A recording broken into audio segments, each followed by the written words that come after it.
Les enfants qui sont très sélectifs, en particulier ceux qui n'aiment pas les fruits et légumes, comme c'est souvent le cas, il faut bien distinguer la néophobie alimentaire et la sélectivité pathologique. La néophobie alimentaire, c'est quelque chose qui dans le temps est très bien déterminé, c'est entre 1 et 3 ans.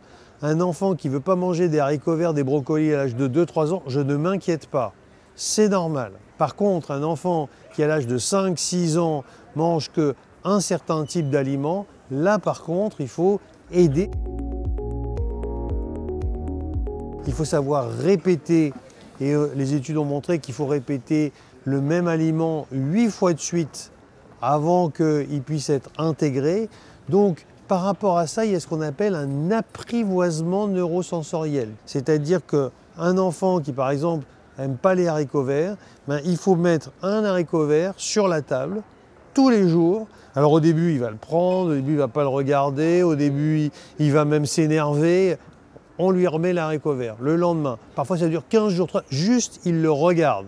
Au bout d'un moment, ça fait partie de son champ visuel. Puis ensuite, juste on le tient.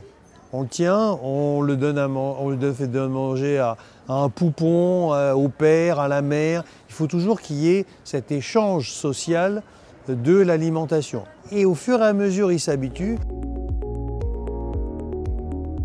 Quand il y a un enfant qui est dénutri, un enfant qui a un comportement en dehors de l'alimentation, qui est un peu particulier avec un enfant qui est un peu dans son monde et qui est extrêmement bien ordonné, qui ne pointe pas, c'est un mode d'entrée dans les trous du spectre de l'autisme chez l'enfant de moins de 3 ans. Donc il faut savoir détecter ça très tôt, il faut l'adresser.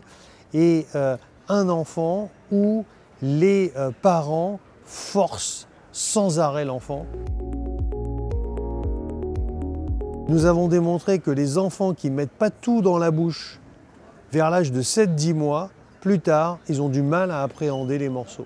Ce qui veut dire, et ça c'est vraiment un acte important en médecine générale, si vous avez un nourrisson de 7, 10 mois, 8 mois, 9 mois, et vous posez la question comment il se comporte et que les parents vous disent « Ah c'est tranquille, hein, nous on peut mettre des cacahuètes, etc. » De toute façon, il ne touche à rien. On s'inquiète.